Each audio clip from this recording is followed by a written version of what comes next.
नमस्कार साथियों, स्वागत है आप सभी का ग्रोथ माउंट एजुकेशन के इस यूट्यूब मंच ग्रोथ माउंट यूपीएससी पर। मैं हूं आपके साथ ध्रुव जानी। आज हमारी इस विशेष श्रृंखला जिनमें हम लोग महत्वपूर्ण कानूनों की चर्चा करते हैं, ऐसा कानून, ऐसे अधिनियम जिन्होंने आज के भारत के निर्माण में बहुत ही अहम भूमिका निभाई है, आज के भारत के स्वरूप को गढ़ने में बहुत ही अहम भूमिका निभाई है, जिसमें हम लोग 104वें उपाख्यान में पहुंचे हैं। पर्सनल डेटा प्रोटेक्शन बिल, जो कि आज 21वीं की सदी का एक बहुत ही बड़ा मुद्दा है, 21वीं सदी का, आई एम सॉरी। और जैसे जैसे इंटरनेट का, जैसे जैसे सोशल मीडिया का एडवेंट यहाँ बढ़ रहा है, वैसे वैसे यह मुद्दा जो है वो प्रबल होता जा रहा है। ठीक है, तो पर्सनल डेटा बहुत ही बड़ी मात्रा में जनरेट होता हमें दिख रहा है, जिसे हम लोग बिग डेटा भी कहते हैं। ठीक है, तो ये सारे मुद्दे जो है वो आज के नए मुद्दे हैं, जिसके निपटान हेतु सरकार को एक मैकेनिज्म की, एक लेजिस्लेटिव फ्रेमवर्क की ज़रूरत होती है, जिसके तहत सरकार यह एक बिल लाना चाहती है, या एक प्रपोज्ड बिल है जो एक अधिनियम के रूप में लाना चाहती है।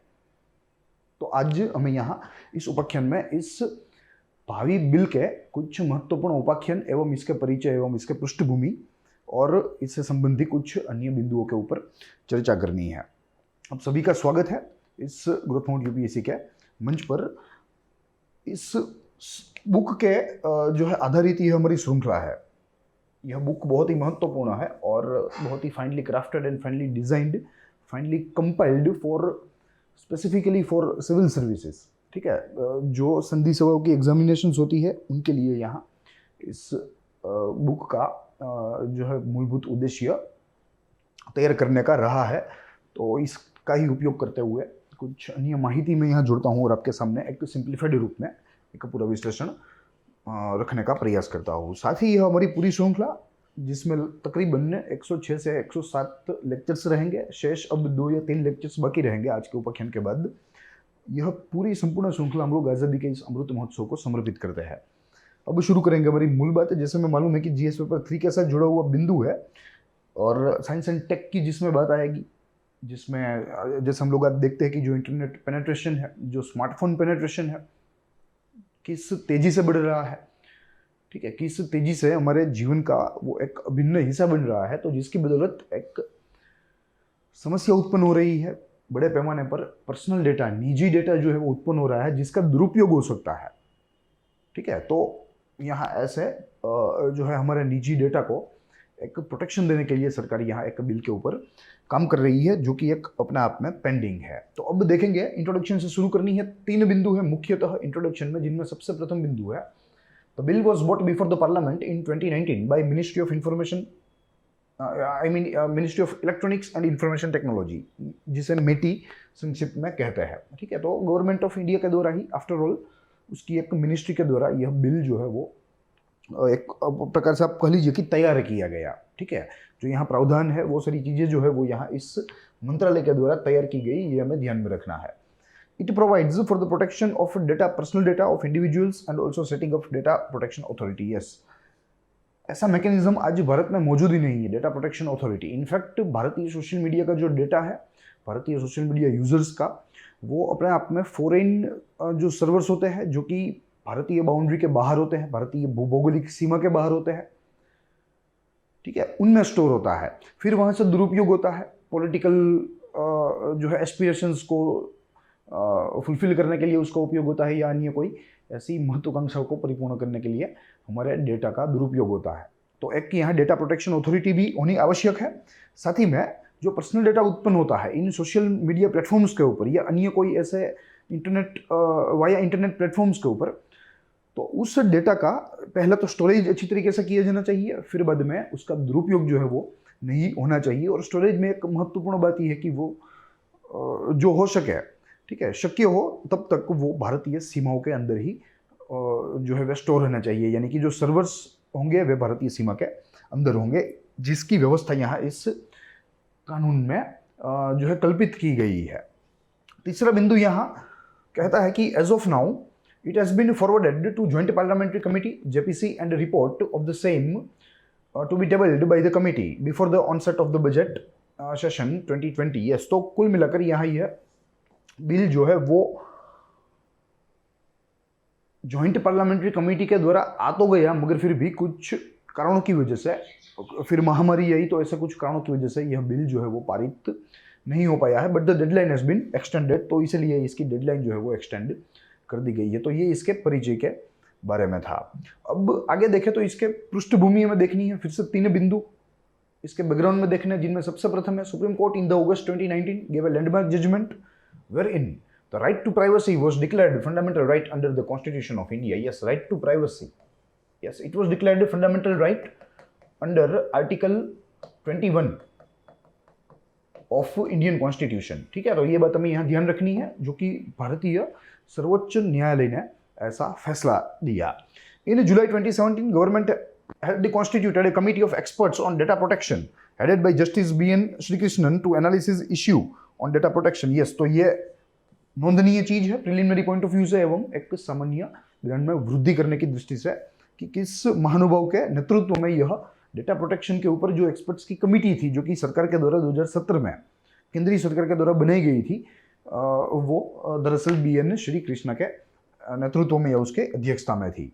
ठीक है, और उन्हें देखना था कि आज परिस्थिति जो है वो क्या है, भविष्य में समस्या जो है वो क्या क्या उत्पन्न होने वाली है, कौन से खतरे हैं, उनको जो है नलीफाई करने के लिए, उन खतरों को शून्य बनाने के लिए क्या क्या प्रावधान किए जा सकते हैं, क्या क्या व्यवस्था की जा सकती है। तो ये सारी चीजें उनको देखनी थी। Committee along with its report submitted draft bill 2। Yes, committee ने अपने रिपोर्ट के साथ क्या क्या करना चाहिए, क्या क्या परिस्थिति है, current status, what should be done, preventive measures यानी कि, और साथ में एक ड्राफ्ट बिल भी सरकार को दे दिया, सरकार को अपनी अनुशंसाओं के रूप में दे दिया।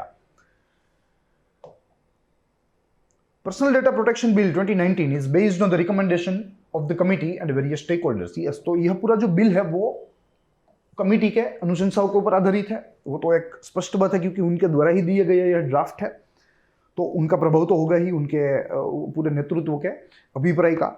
और जो दूसरा है वो है वेरियस स्टेक होल्डर्स, यानी कि जो एंड यूजर्स होते हैं, जैसे कि मेरे और आप जैसे जो सोशल मीडिया यूजर्स होते हैं, ठीक है, उनका अभिप्राय लिया गया कि क्या आपके डेटा का उपयोग जो है अगर कोई करे जो है आपके विदाउट योर कंसेंस, तो क्या वो आपको कबूल है।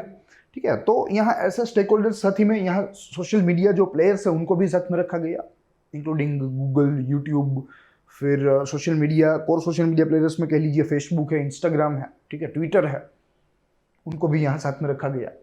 और आश्चर्य की बात यह है कि भारत में आज दिन तक यह पूरा जो मैकेनिज्म है वो मौजूद नहीं है, अन्यथा विश्व के सारे अन्य जो विकसित राष्ट्र है वहाँ तो यह मैकेनिज्म ऑलरेडी मौजूद है, और वहाँ जो सोशल मीडिया प्लेटफॉर्म्स है, ठीक है, वो एक लेजिस्लेटिव फ्रेमवर्क के तहत उनको कार्य करना होता है। ठीक है, जो भारत में पूरा फ्रेमवर्क ही मौजूद नहीं है। अगर यूरोप की बात करें तो वहाँ भी एक बहुत ही रोबुस्ट मैकेनिज्म है। ठीक है, robust data personal data protection mechanism है, जो वहाँ के यूजर्स के डेटा को जो है संरक्षित रखता है, उसके दुरुपयोग को बाधित करता है। ठीक है, तो ये सारी चीजें हैं जो हमें यहाँ अभी लानी है, और ये ड्राफ्ट बिल अपने आप में एक प्रयत्न कर रहा है। तो ये बात रही इसके पृष्ठभूमि की। अब इसके उद्देश्यों की बात करें तो 3 बिंदु है, जिनमें सबसे प्रथम है the bill has been introduced in parliament to set up a robust framework that ensures the protection of privacy as a fundamental right of the citizen of the country. Yes, the bill has been introduced in the parliament to set up a robust framework. जो आज गैरहाजिर है वही framework को, वही legislative framework को स्थापित करने के लिए यह बिल जो है वो यहाँ पार्लियामेंट में जो है प्रस्तावित किया जाएगा। That ensures the protection of privacy, जो कि कोई भी व्यक्ति की निजता का रक्षण करेगा। जो प्राइवेसी होती है कोई भी व्यक्ति की, उनकी प्राइवेसी का रक्षण करेगा, क्योंकि अपने आप में वो एक मूलभूत अधिकार है, वो एक फंडामेंटल राइट है। It also aims to establish a data protection authority for protecting the personal data of the citizen. Yes, एक डेटा प्रोटेक्शन प्राधिकरण का भी यहाँ निर्माण कल्पित किया गया है, जो अपने आप में भारत में पर्सनल डेटा के संबंधी जो है चीज़ों को नियमन करेगा, उसको रेगुलेट करेगा, जो आज ऐसा कोई अथॉरिटी नहीं है, बल्कि अन्य जो इन्फोर्समेंट अथॉरिटीज़ है उनको हमारे जनरल लॉज का इस्तेमाल करते हुए चीज़ों को देखना पड़ता है। फिर it will deal with flow and usage of personal data and create a framework that will provide norms for processing of personal data, social media intermediaries and cross border transfers. ये सोशल मीडिया इंटरमीडियरीज, ठीक है, बहुत ही महत्वपूर्ण stake holder है इस पूरे क्षेत्र में, क्योंकि देखिए कि करोड़ों यूजर्स यहाँ इस प्लेटफॉर्म्स के ऊपर मौजूद है। मल्टीपल प्लेटफॉर्म्स है आज पूरे विश्व में, ठीक है, और इनके पास जो डेटा उत्पन्न होता है उनकी मात्रा बहुत ही बड़े पैमाने पर होती है। तो ये एक बहुत ही प्रभावी प्लेयर है, हम लोग यह कह सकते हैं, प्रभावी खिलाड़ी कह सकते हैं, ठीक है। तो ये सारे उद्देश्य थे। अब हमें राइट टू प्राइवेसी देखना है कि निजता का अधिकार किया है। तो देखिए सुप्रीम कोर्ट ने जो साइट किया था वो केस दरअसल justice Puttaswamy and another versus union of India and other का मामला था, जिनमें 9 जजों की एक खंडपीठ ने, एक संवैधानिक पीठ ने फैसला दिया था, जिनमें उन्हें बताया था कि भाई जो निजता का अधिकार है वो एक फंडामेंटल राइट है, वो एक मूलभूत अधिकार है under article 21 of the Constitution of India. Further, while pronouncing the final judgment, the court also stated that the government should bring adequate and strong data protection mechanism. Yes, और जब उन्होंने अंतिम फैसला सुनाया इस मामले का, तब सुप्रीम कोर्ट ने यह साइट किया, उन्होंने यह सरकार को निर्देश दिए कि भाई आपको एक रोबुस्ट लेजिस्लेटिव फ्रेमवर्क इस दिशा में स्थापित करना होगा भारत में, ठीक है, वो आज की ज़रूरत है। तो ऐसा डायरेक्शन यहाँ केंद्र सरकार को सुप्रीम कोर्ट के द्वारा मिला था इस पूरे मुद्दे के ऊपर। अब हमें इसके प्रमुख प्रावधान देखने हैं। अलग अलग चैप्टर्स में यह पूरे जो प्रावधान है, पूरा जो बिल है वो विभाजित है। तकरीबन 10 चैप्टर्स है जो महत्वपूर्ण है, जो हम यहाँ एक के बाद एक देखते जाएंगे, जिनमें सबसे प्रथम है एप्लीकेशन ऑफ द एक्ट। यहाँ की ये कानून जो है वो लागू कहाँ कहाँ होगा। Section 2 of the bill deals with its applicability. It applies to any personal data that has been collaborated, disclosed, shared or processed within India. Yes, deals with the applicability. It applies to any personal data that has been collaborated, disclosed, shared, processed within India. The bill will regulate the processing of data by the state, Indian company, citizen and body of person in India. Yes, तो कुल मिलाकर यहाँ जो stake holders है, ठीक है, जो आज जिस तरीके से मुक्त तरीके से जो आज डेटा का उपयोग किया जा रहा है, आपने भी जो है यह चीज़ें महसूस की होगी। अगर आपने कोई चीज़ें खरीदी है जहां आपने आपका मोबाइल नंबर दिया है, तो फिर बाद में उस चीज़ संबंधी जो सर्विसेज रिलेटेड चीज़ें होगी उनके लिए आपको जो है अपने आप में आपको सामने से कॉल आते रहेंगे या कॉल आएंगे, ठीक है। तो जो आज डेटा जो है वो जिस तरीके से उपयोग में लिया जा रहा है पूरे बाजार में, वो यहाँ रेगुलेट यह बिल करेगा। It will also regulate the processing of foreign companies processing personal data of individuals in India. Yes, भारतीय कंपनी या भारतीय लोगों के डेटा को प्रोसेस कैसे करेगी वो तो यह बिल में है ही है, मगर foreign companies including social media intermediaries, क्योंकि जो बड़े जाइंट सोशल मीडिया इंटरमीडियरीज है वो अपने आप में विदेशी है, सारे विदेशी है, जिनमें मुख्यतः यूएस बेस्ड है सारे, ठीक है। तो यहाँ उनके ऊपर भी रेगुलेशन है। अगर वे भारतीय यूजर्स के डेटा के साथ कोई खिलवाड़ कर रहे हैं तो यहाँ ये बिल उनको रोकेगा, उनको बाधित करेगा। तो अपने आप में ये भारतीय डेटा के जो है संरक्षण की बात करता है, भारतीय पर्सनल डेटा के। और ये बात भी है कि यहाँ चीज़ें समझनी है कि what is personal data and what is non personal data. देखिए आगे हम लोग देखेंगे थोड़ा डिटेल में, मगर यहाँ संक्षिप्त में मैं आपको बताऊं कि देखिए जो पर्सनल डेटा होता है वो ऐसा डेटा होता है जिससे कोई व्यक्ति की पहचान की जा सके, ठीक है, बहुत ही संक्षिप्त में पहचान की जा सके।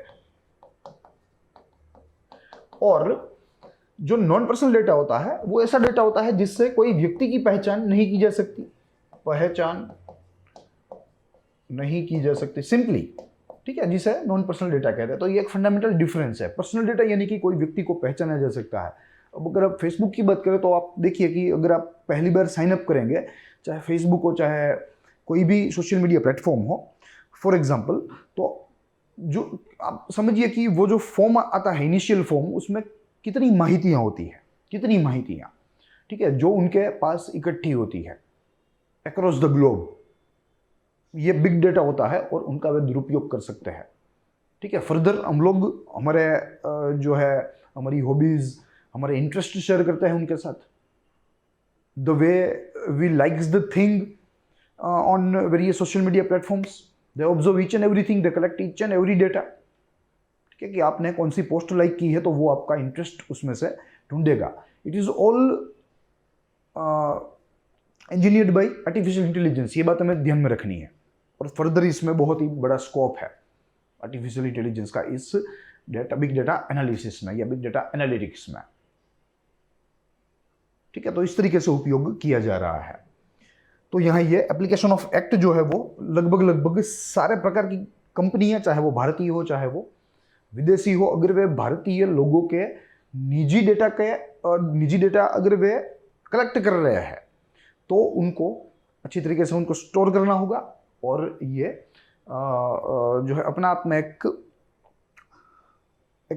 एश्योरेंस देना होगा कि उनका दुरुपयोग जो है उनके द्वारा उस डेटा का वो नहीं किया जाएगा। फिर an exception has been created in the bill on its applicability to the processing of anonymous data. Yes, तो यहाँ ये नॉन पर्सनल डेटा है जिससे कोई व्यक्ति की पहचान नहीं की जा सकती। फॉर एग्जाम्पल, कोई भी सिटी में, सपोज कोई एक एक्स सिटी में 10 लाख की पॉपुलेशन है, तो वो एक नॉन पर्सनल डेटा है। ठीक है, उससे कोई व्यक्ति की पहचान नहीं होगी, कोई व्यक्ति की निजी माहिती जो है वो लीक नहीं होगी। ठीक है, तो दिस इज अनएनोमाइज्ड डेटा। फिर दूसरा बिंदु है obligations of data fiduciary. The bill provides a wider definition to the term data fiduciary, meaning any person, state, company, etc. that will determine the means of processing the personal data of any individual. Yes, तो यहाँ कोई भी व्यक्ति या कोई भी संस्था अगर व्यक्तियों के पर्सनल डेटा कलेक्ट कर रहे हैं तो उनको एक निश्चित तरीके से प्रोसेस करना होगा उस पूरे डेटा का और स्टोर करना होगा। The bill places obligation on this data fiduciary and states that the data only be processed for a clear, specific and lawful purpose. Yes, और अगर प्रोसेस करे तो उसका जो है निश्चित तरीके से तो करना ही है, मगर उसके साथ उसका कारण जो है वो भी अनलॉफुल नहीं होना चाहिए, उसका उद्देश्य है वो भी वैध होना चाहिए। It should be legal, it should be lawful.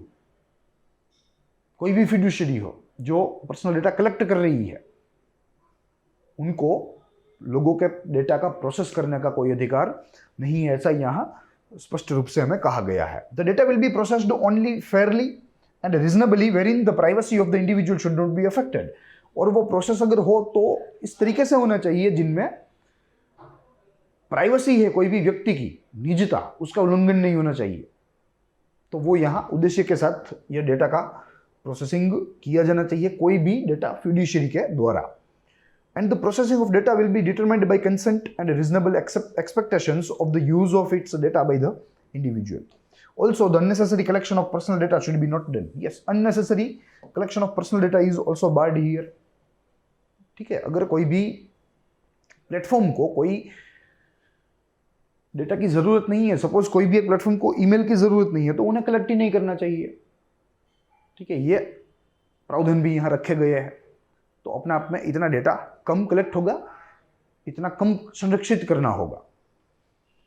फिर आगे देखें तो the data fiduciary are required to maintain certain transparency and accountability measures like taking consent and informing the individual of the process, purpose, transfer, etc. and establishing a redressal mechanism. Yes, तो यहाँ fiduciary के ऊपर भी कुछ दायित्व रखा गया है इस बिल के द्वारा कि जिनके द्वारा डेटा कलेक्ट किया जा रहा है, जिन संस्थाओं के द्वारा, उनको एक ट्रांसपेरेंसी मेंटेन करनी चाहिए, रखनी होगी, पारदर्शिता रखनी होगी। साथ ही में अगर वे किसी भी व्यक्ति के निजी डेटा का, पर्सनल डेटा का प्रोसेस कर रहे हैं, उनका उपयोग कर रहे हैं, तो वो व्यक्ति को इस फिड्यूशियरी को कारण बताने होंगे क्यों यह प्रोसेस हो रहा है। वो कारण वैलिड होने चाहिए, वैध होने चाहिए, it should be valid and legal. ठीक है, फिर यहाँ जो है एक उसका अगर कोई डेटा को ट्रांसफर किया जा रहा है एक जगह से दूसरी जगह, किसी की व्यक्ति के पर्सनल डेटा को, तो भी वो व्यक्ति को मालूम होना चाहिए। तो ये सारे दायित्व अल्टीमेटली यहाँ इस बिल ने इस डेटा फिड्यूशियरीज के ऊपर रखे हैं। तीसरा बिंदु है processing personal data without consent. Yes, without consent. The above obligation of the data fiduciary ensures that the individual is informed at every stage regarding the data, but chapter 3 creates an exception to this provision. Yes, लगभग सभी data जो है personal data, उसका उपयोग करने से पहले उस व्यक्ति को जानकारी होनी आवश्यक है।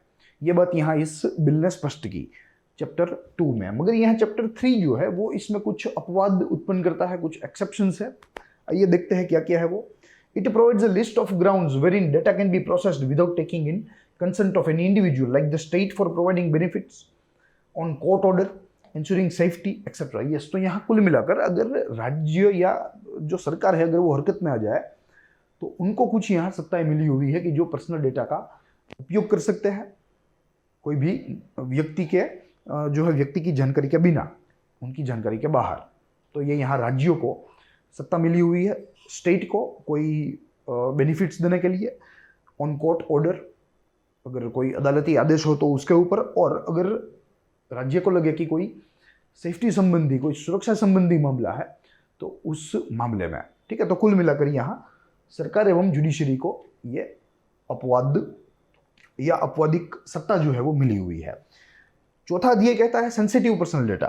यस, पर्सनल डेटा में भी सेंसिटिव संवेदनशील। The personal data of any individual shall be categorized by the central government in consultation with the appropriate authority as a sensitive personal data. The categorization will be based on the risk of harm, the expectation of the confidentiality by the individual, and if significant harm could be done to the people by processing the data. Yes, तो कुल मिलाकर यहाँ अगर सरकार को, केंद्र सरकार को जरूरत लगे तो यह बिल में प्रावधान है। सरकार जो है वो एक सेंसिटिव पर्सनल डेटा की एक व्यवस्था कर सकती है। ठीक है, in consultation with various authorities, और उसे इस तरीके से कैटेगराइज कर सकती है कि जो डेटा, जिस डेटा से कोई भी व्यक्ति को खतरा हो या राष्ट्र की कोई ऐसी कोई गुप्त माहिती जो है वो बाहर चली जाए या लीक हो जाए, ऐसा हो, तो ऐसा केस में यहाँ वे ऐसी पर्सनल माहिती को सेंसिटिव पर्सनल डेटा में कैटेगराइज कर सकते हैं। ये बात रही चौथे अध्याय की। पांचवा अध्याय राइट ऑफ इंडिविजुअल, कोई भी निजी कोई व्यक्ति है उसका अधिकार। तो natural person to whom the data belongs has been referred to as the data principal in the bill. Yes, इस डेटा प्रिंसिपल की पदवी दी गई है इस बिल में। जिस मूल व्यक्ति का डेटा है वो डेटा प्रिंसिपल है। The data principal has been granted the right to know the data that has been processed and confirmation of the processing. Yes, और ये जो डेटा प्रिंसिपल है उसे संपूर्ण अधिकार है अपने डेटा का किस तरीके से उपयोग हो रहा है वो देखने का, और उससे क्या आउटकम हो रहा है, उससे क्या परिणाम आ रहा है वो देखने का। He will also have the right to correct or update the incorrect data. Yes, उसे अपनी निजी माहितियों में कुछ फेरफार अगर करने हैं, कुछ गलतियां सुधारनी है, तो वो भी उसको संपूर्ण अधिकार है। The data principal can request the data fiduciary to provide him with the data in the required format and transfer it to any other data fiduciary. Yes, यहाँ जो कोई भी व्यक्ति है, ठीक है, वो अपना पर्सनल डेटा जो है वो क्लेम कर सकता है इन एनी फॉर्म या इन एनी अवेलेबल फॉर्म। ठीक है, कोई भी प्लेटफॉर्म से, कोई भी डेटा फिड्यूशियरी से। सपोज आप इंस्टाग्राम की बात करो तो आप इंस्टाग्राम से अगर आपका अकाउंट है उसमें, अगर आपका उसमें जो है एक्टिव अकाउंट है तो आप उससे क्लेम कर सकते हो आपके पर्सनल डेटा के बारे में। वो आपको in the form of excel sheet provide करेंगे और वही आप एक्सेल शीट किसी और को ट्रांसफ़र कर सकते हो to whom so ever you need। ठीक है, तो इस तरीके से यहाँ ये एक डेटा प्रिंसिपल को कुछ अधिकार मिले हुए हैं। And lastly the Indian bill also provides as an individual with the right to be forgotten, he can refuse further disclosure of his data by an order of the adjudicating officer. Yes, तो यहाँ संपूर्णतः data principal के पास यह अधिकार भी है कि वो जब चाहे तब अपना डेटा जो है वो सार्वजनिक से गुप्त कर सकता है। जो डिस्क्लोज किया हुआ था आज दिन तक वो जो है उसके पास वो अधिकार है कि वो उसे अब गुप्त बना सकता है। उसके लिए उसे एक एडजुडिकेटिंग ऑफिसर का एक आदेश ही चाहिए, जो एक सिंपल प्रक्रिया है। अन्यथा डेटा प्रिंसिपल जो है वो इसमें सुप्रीमो हम लोग कह सकते हैं। तो ये बात रही यहाँ इस पांचवें अध्याय की डेटा प्रिंसिपल की। अब सोशल मीडिया इंटरमीडियरीज, जैसे मैंने आपको बताया कि एक बहुत ही महत्वपूर्ण प्लेटफॉर्म है। आज करोड़ों यूजर्स इस माध्यमों के ऊपर हमें मिलेंगे अक्रॉस द प्लेटफॉर्म्स, तो इसलिए यहाँ इनके संबंधी कुछ प्रावधान अलग से करने जरूरी थे। The bill defines social media intermediaries as an intermediary who primarily or solely provides online interaction between two or more individuals and allows them to create, upload, modify or access information through its services. Yes, तो कुल मिलाकर प्राथमिक रूप से यह जो मीडियरीज होती है वो ऐसी मीडियरीज होती है जो कोई एक व्यक्ति को एक से अधिक व्यक्तियों के साथ मिलने जुलने, वार्तालाप करने का एक क्लाउड प्रदान करती है। साथ ही में व्यक्तियों के द्वारा कोई भी जो है चीज़ों का सर्जन, कोई भी चीज़ों को अपलोड करने का जो है अपलोड करने की एक व्यवस्था, वो सारी चीज़ें यहाँ प्रदान करती है। तो अपने आप में ये एक प्लेटफॉर्म प्रदान करती है जहाँ जो है लोग अपने आप में एक साथ आ सकते हैं, एक दूसरे के साथ इंटरेक्ट रिएक्ट कर सकते हैं। Any such social media intermediary which has users above a specific threshold shall be classified as a significant data fiduciary. Yes, significant data fiduciary Bharat में एक ही है, वो है फेसबुक। ठीक है, इसका एक क्राइटेरिया है, जैसे यहाँ बताया कि एक स्पेसिफाइड थ्रेशोल्ड, तो ये क्राइटेरिया है 50 करोड़ का। ठीक है, अबाउ 50 करोड़ यूजर्स अगर कोई भी प्लेटफॉर्म के होंगे तो वो एक सिग्निफिकेंट डेटा फिड्यूशियरी बन जाएगी वो देश के लिए। भारत के संदर्भ में वो फेसबुक है। ठीक है, number of accounts exceed 50 crore, तो इसीलिए ये एक भारत के लिए सिग्निफिकेंट डेटा फिड्यूशियरी है। और इस बिल के तहत इस सिग्निफिकेंट डेटा फिड्यूशियरी के जो दायित्व है वो काफ़ी ज़्यादा है in comparison to non significant data fiduciary. तो ये बात भी हमें यहाँ ध्यान में रखनी है। Also if a social media intermediary has the power to impact the electoral democracy, security of the state, public order और sovereignty and integrity of the India, then it can be notified as significant data fiduciary. Yes, ठीक है, अगर कोई भी ऐसी social media intermediary में ऐसी ताकत है जो भारत के सुरक्षा के लिए खतरा है, भारत के चुनावों को एक प्रकार से प्रभावित कर सकती है, भारत की अखंडितता, भारत के सार्वभौम को चुनौती दे सकती है, तो ऐसे इंटरमीडियरीज को भी सिग्निफिकेंट इंटरमीडियरीज हम लोग कैटेगराइज कर सकते हैं। फिर सातवां अध्याय है restrictions on transfer of personal data outside India. Yes, आज दिन तक जो व्यवस्था है वो व्यवस्था क्या है कि भारतीय यूजर्स का जो पर्सनल डेटा है वो फॉरेन, पहले तो जो डेटा है, जो प्लेटफॉर्म है, जिस प्लेटफॉर्म के ऊपर जो हमारा डेटा है वो है फॉरेन प्लेटफॉर्म्स, उनके सर्वर जो है वो भी आउट ऑफ इंडियाज रीच है, आउट ऑफ इंडियाज बाउंड्री है, ज्योग्राफिकल बाउंड्रीज। ठीक है, तो पहले तो यहाँ उनके ऊपर एक बाधा इस बिल ने लाई। Sensitive personal data can only be transferred outside India if explicit permission is granted by the data principal and additional condition are satisfied by the data fiduciary. Yes, जो सेंसिटिव पर्सनल डेटा है वो तभी बाहर जा सकता है जब data principal की जानकारी में हो, डेटा प्रिंसिपल के जो है द्वारा कहा गया हो, या विथ हिज और her consent and some other related condition should be satisfied as well. ठीक है, तब जाके वो सेंसिटिव पर्सनल डेटा भारत के बाहर ले जा सकते हैं। But the data will only be stored with in India. Yes, मगर डेटा का स्टोरेज जो है वो तो भारत में ही किया जाएगा। भारत की सीमा के अंदर सर्वर्स इनको स्थापित करने होंगे और उन सर्वर्स में हमारा डेटा जमा होगा। Whereas there is an absolute restriction on transferring data that has been declared as a critical personal data by the central government. Yes, इसमें एक critical personal data करके सेंट्रल गवर्नमेंट ने एक कैटेगरी तैयार की है जो सेंसिटिव से भी ऊपर है। ठीक है, जो प्रत्यक्ष रूप से विथ जो है इमीडिएट इफेक्ट भारतीय सिक्योरिटी, सार्वभौम एवं इंटीग्रिटी को हानिकारक होती है, तो ऐसे डेटा को तो कतई भारत के बाहर ट्रांसफर नहीं किया जा सकता। फिर 8वां अध्याय कहता है exemptions to government agencies. The government of India under certain conditions can allow any government agency to process personal data without being bound by the provisions of the bill. Yes, तो यहाँ गवर्नमेंट एजेंसी कोई भी हो, अपने कर्तव्यों को परिपूर्ण करने के लिए, अपने कार्य में आगे बढ़ने के लिए वे पर्सनल डेटा का उपयोग कर सकते हैं, किसी भी हालत में, किसी भी किस्म में कर सकते हैं। The reason for such allowance are to be recorded in writing and should be in relation to the interest of sovereignty and integrity of India, the security of the state, friendly relations with the foreign state and public order. Yes, so these are the reasons. ठीक है, जो mention करके कोई भी सरकारी agency कोई भी व्यक्ति के निजी डेटा के साथ जो है प्रोसेस कर सकते हैं, उनका उपयोग कर सकते हैं, उनको इंटरप्रेट कर सकते हैं। ठीक है, ये ऊपर मेंशन्ड कुछ रीजंस के साथ जिनमें भारत की सुरक्षा शामिल होनी चाहिए, या इंटीग्रिटी और सोवरेनिटी शामिल होनी चाहिए, या पब्लिक ऑर्डर शामिल होना चाहिए। ठीक है, तो ये सारी चीज़ें जिनको आधार बनाकर गवर्नमेंट एजेंसीज जो है हमारे डेटा के साथ खेल सकती है। फिर 9वां अध्याय है data protection authority of India. Yes, तो यह प्राधिकरण है जो इस बिल के द्वारा स्थापित करने की कल्पना है। The central government will establish data protection authority under this bill. Yes, data protection authority central level के ऊपर, केंद्रीय स्तर। तो authority will comprise of 1 chairman and 6 whole time members, out of which one of the member will necessarily have experience in law. Yes, तो कुल मिलाकर यह एक छोटी कमेटी है जिनमें एक अध्यक्ष होंगे और अन्य 6 पूर्ण समय के सभ्य होंगे, जिनमें एक जो है कंपल्सरीली न्यायिक क्षेत्र से होगा।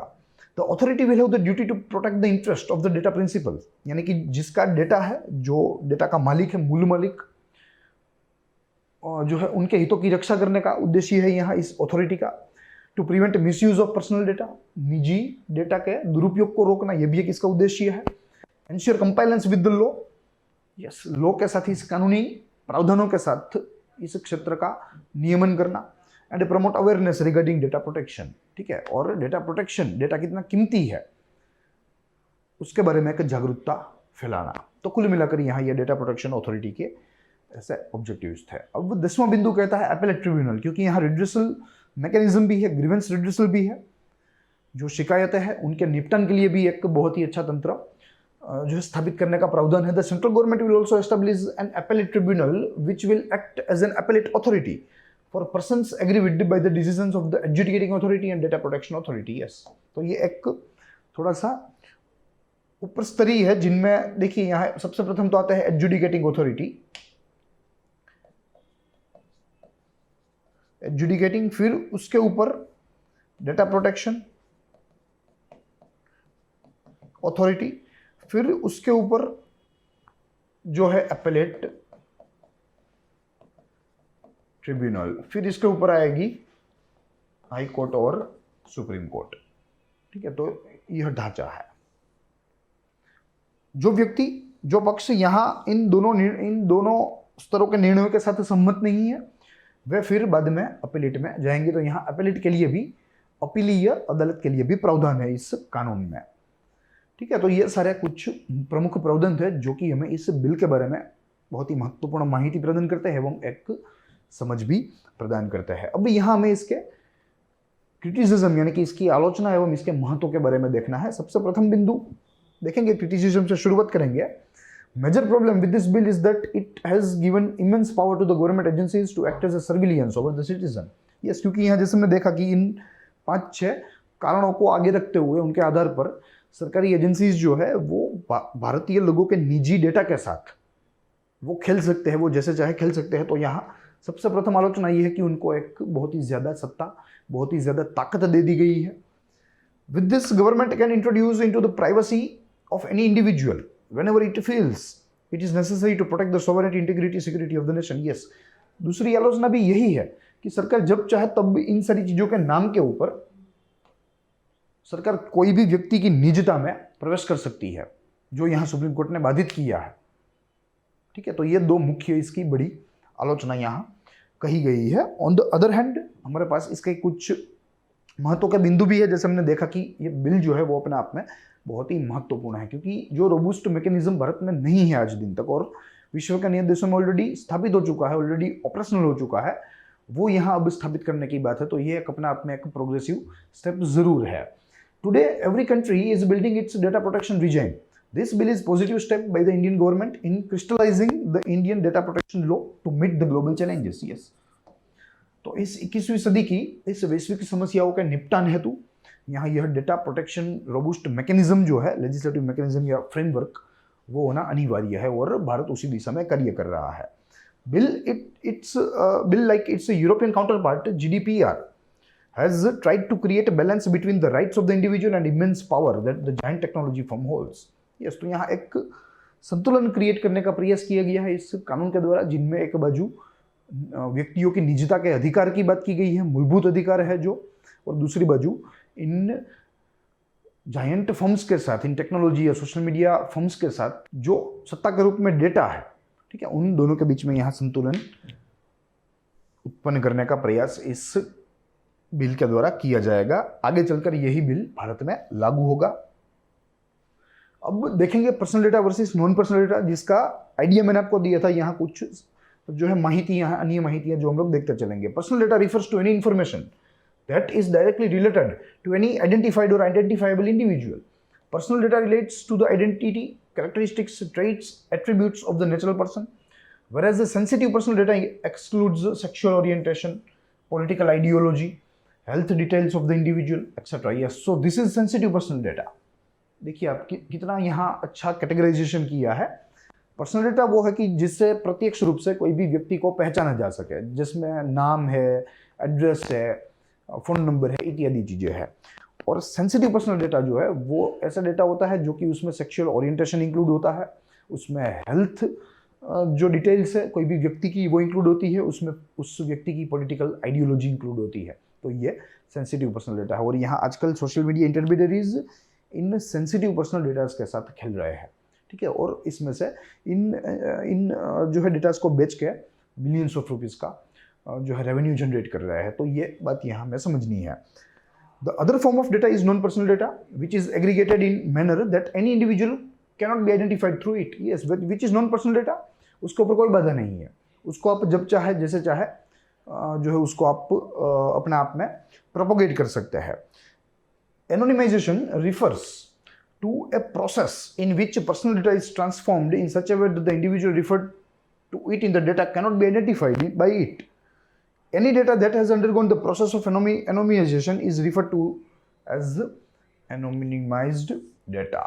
Yes, तो कुल मिलाकर यह ऐसा डेटा होता है जिसमें कोई भी व्यक्ति का पहचान करना असंभव होता है। तो ऐसे डेटा को यहाँ बेनामी डेटा या अनएनोनिमस डेटा कहते हैं। अब data protection means protecting individuals' personal data and protecting its privacy by minimizing intrusion of the personal data of the individual collected through various means. Yes, तो कुछ नहीं है, सिंपली कोई भी व्यक्ति के निजी माहितियों का रक्षण करना, वो है डेटा प्रोटेक्शन। और आज ये एक बहुत ही ज़रूरी मुद्दा है क्योंकि बहुत ही बड़े पैमाने पर इस साइंस एंड टेक्नोलॉजी के एडवेंट से, इंटरनेट के और स्मार्टफोन के एडवेंट से आज बहुत ही बड़े पैमाने पर सोशल मीडिया के ऊपर या अन्य प्लेटफॉर्म्स के ऊपर पर्सनल डेटा जनरेट हो रहा है, ठीक है। तो आज प्रोटेक्शन करना वास्तविकता है। IT act 2000 and IT rules 2011। Currently the use and transfer of personal data are regulated under the IT act 2000 through the information technology reasonable security practice and procedures and sensitive personal data or information rules. Yes, तो ये rule है जो कि इस कानून के तहत लागू है, जिसके तहत आज भारत में डेटा प्रोटेक्शन नियमन हो रहा है। These rules have failed to keep with the changes in the digital world. Yes, मगर ये अब एक्सपायर्ड हो चुके हैं, आउटडेटेड हो चुके हैं, नए लाने ज़रूरी है, जिनमें हमने देखा कि नए प्रावधान लाने ज़रूरी है, नई व्यवस्था पूरी उत्पन्न करनी ज़रूरी है। And are not enough to protect the personal data of individual. और ये कानून भारत के सोशल मीडिया यूजर्स, भारत के इंटरनेट यूजर्स की निजी माहितियों के रक्षण करने के लिए सक्षम नहीं है, वे सफल नहीं रहे। तो ये रूल्स 2011 के जो कि आईटी एक्ट 2000 के तहत लाए गए थे। तो यही सारी चीज़ें थी जो कि हमें यहाँ आज इस पेंडिंग बिल में देखनी थी। I hope you enjoyed the lecture. हम लोग मिलेंगे एक और लेक्चर के साथ इसी श्रृंखला में। साथ ही आप हमारी इस प्लेटफॉर्म के ऊपर अन्य श्रृंखलाओं का लुत्फ भी ले सकते हैं, जिनमें आपका जनरल स्टडीज़ बहुत ही अच्छा होगा। प्लस यह सारी चीज़ों को आप हमारे वेबसाइट के ऊपर भी पढ़ सकते हैं।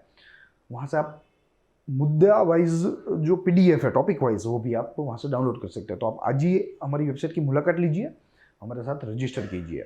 तो मिलेंगे, तब तक के लिए दीजिए इजाज़त। देखते रहिए ग्रोथ माउंट यूपीएससी। जय हिंद।